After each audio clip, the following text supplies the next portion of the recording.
wabarakatuh. Selamat siang, Om Swastiastu, Nama Budaya, Salam Kebajikan, dan Salam Pancasila. Abadi. Halo Sobat Semanggi, perkenalkan nama saya Widya Fadlia dari bidang konten kreator dan rekan saya. Halo semua, perkenalkan nama saya Amel, saya dari bidang jurnalistik. Di sini kami akan melakukan podcast dengan tema kepemimpinan di era Gen Z. Sebelum kita masuk ke pertanyaan, alangkah baiknya kita berkenalan dulu dengan kakak-kakak PMR yang ada di SMA Negeri 3 Sigi. Halo Sobat Semanti dan salam kemanusiaan. Halo semuanya, perkenalkan kami dari Palang Merah Remaja SMA Negeri 3 Sigi. Halo semuanya, saya Ketua Umum Palang Merah Remaja periode 2024-2025.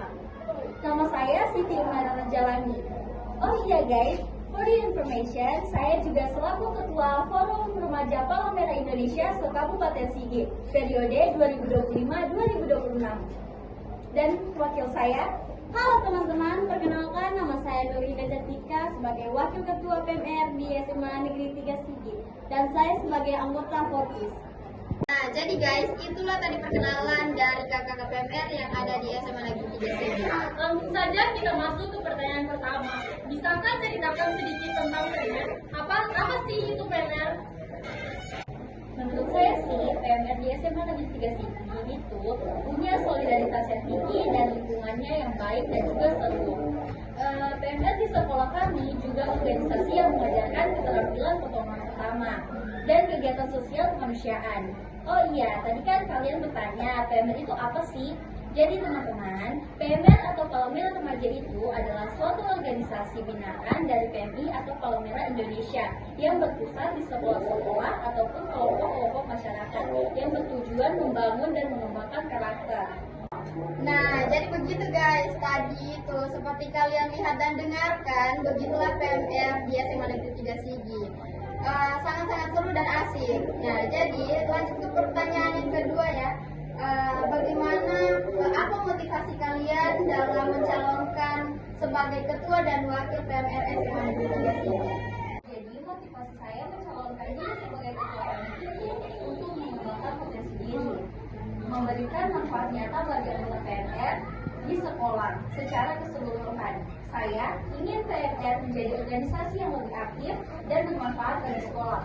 Saya memiliki ide-ide untuk meningkatkan organisasi Palang Merah dan meningkatkan solidaritas seperti mengadakan pelatihan-pelatihan yang menarik, mengadakan kegiatan sosial yang lebih luas. Motivasi saya sebagai Wakil Ketua PMR ingin mengembangkan diri saya dalam berpartisipasi kegiatan kemanusiaan dan ingin memajukan organisasi lebih baik untuk depan. Oh, oke, baik. Jadi dari saya dan rekan saya, semoga apa yang kalian rencanakan tadi itu semoga berjalan dengan lancar. Amin. Langsung saja kita masuk ke pertanyaan yang ketiga. Menurut kakak-kakak PMR, apa sih tantangan terbesar dalam menjadi ketua dan wakil ketua PMR? Oh, semacam tantangannya begitu ya? Iya. Kalau menurut saya, menjadi ketua Palang Merah Remaja itu ada beberapa tantangannya, terutama dalam hal kepemimpinan dan mengelola organisasi. Tantangannya itu seperti menjaga motivasi anggota tim, mengelola beberapa konflik yang mungkin timbul di antara anggota tim. Saya harus memfasilitasi perbedaan pendapat dan membangun kerjasama yang baik. Serta saya juga harus memastikan ketersediaan sumber daya dan mengkoordinasi kegiatan. Oh, oke. Bagaimana kalau tantangan dari wakil saya? Kalau bagi saya tantangan itu cuma anggotaku saja, kadang-kadang nambongo. Apa sih itu Nambongo? Nambongo itu seperti tidak mendengar. Oh, iya. Tapi anggotaku juga kadang-kadang mendengar kalau disuruh tugas-tugas yang lainnya. Mungkin itu saya tantangan. Oh, jadi itu semua tadi tantangan di PMR. Kalau saya dengar-dengar cukup berat juga ya. Nah, jadi guys, kita lanjut ke pertanyaan berikutnya. Nah, saya bertanya, sebagai sesama anak Gen Z, bagaimana sih cara kakak PMR dalam mengambil pendekatan sesama anggota PMR sendiri? Apalagi kan bisa kita lihat sendiri kalau anak-anak Gen Z sekarang itu semangatnya itu berbeda-beda atau beragam. Ya, kalau menurut saya sih sebagai sesama anggota Gensi, saya sebagai ketua bisa menjalin kedekatan dengan anggota melalui beberapa cara, seperti membuat kegiatan yang menyenangkan, membangun komunikasi yang terbuka dan jujur, serta menjadi contoh yang baik. Ya, betul sekali. Contoh kegiatannya itu seperti merencanakan yang bukan hanya berkaitan dengan tugas-tugas PMR, tetapi juga kegiatan yang bisa mempererat tali persaudaraan, seperti main games, nonton film bareng, atau kegiatan outdoor yang seperti contohnya itu kami kemarin mengadakan hiking bareng sama pelatihnya kita orang. Pelatihnya kan cuma satu sih. Nah, terus pokoknya dari kegiatan itu kami jadi lebih dekat, terus kayak lebih kompak begitu. Oke. Itu saja mungkin dari saya. Langsung saja kita ke pertanyaan berikut. Coba jelaskan sedikit tentang pengalaman atau kegiatan yang pernah diikuti PMR SMA Negeri 3 Sigi. Oke, baik. Jadi PMR Semanti Sigi itu sudah mengikuti dan membuat banyak program. Seperti pada tanggal 6 Februari 2025 kemarin, kami mengadakan program donor darah dan alhamdulillah terlaksana dengan baik dan lancar. Banyak masyarakat yang mendonorkan darahnya dengan sukarela untuk didonorkan kepada orang yang membutuhkan. Dan juga di akhir 2024 kemarin, kami mengikuti kegiatan Kemah Temu Palang Merah Remaja se-Kabupaten Sigi.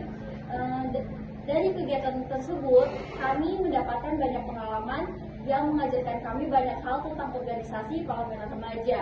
Juga alhamdulillahnya di kemah kemarin kami membawa pulang piagam dan juga 3 medali. Wah, sangat seru sekali ya. Ya. Oke, jadi begitu ya kegiatan-kegiatannya. Nah, guys, bicara tentang kegiatan-kegiatan, saya juga punya pertanyaan nih. Bagaimana seberapa besar peran media sosial dan teknologi dalam kegiatan-kegiatan PMR SMA Negeri 3 Sigi? Kalau menurut kami, media sosial dan teknologi memiliki peran yang semakin penting dalam kegiatan Palang Merah Remaja. Media sosial ini memungkinkan kami untuk menyebarkan informasi, meningkatkan kesadaran, dan berinteraksi dengan anggota dan juga masyarakat luas secara cepat dan efisien.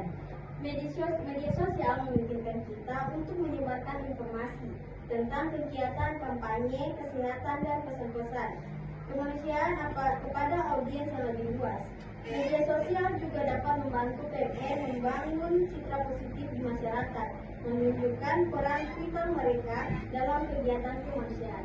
Oh, jadi begitu. Di kegiatan-kegiatan PMR ternyata media sosial dan teknologi ini berjalan juga ya. Ya. Baik, langsung saja kita masuk ke bagian refleksi. Kalau bisa memberi pesan untuk ketua dan wakil ketua PMR SMA Negeri 3 Sigi berikutnya, apa yang ingin kakak-kakak sampaikan untuk mereka, serta berikan motivasi untuk mereka dari pengalaman kakak-kakak selama menjabat. Kalau dari saya, pesan dan motivasi kepada calon ketua berikutnya, yaitu saya harap mereka mampu melanjutkan dan meningkatkan kualitas organisasi, menjaga kekompakan, serta mengembangkan potensi anggota PMR. Dan saya berharap kepada calon ketua juga diharapkan mampu menjadi contoh teladan yang baik, berintegrasi, dan mampu membawa PMR menjadi organisasi yang lebih baik ke depannya.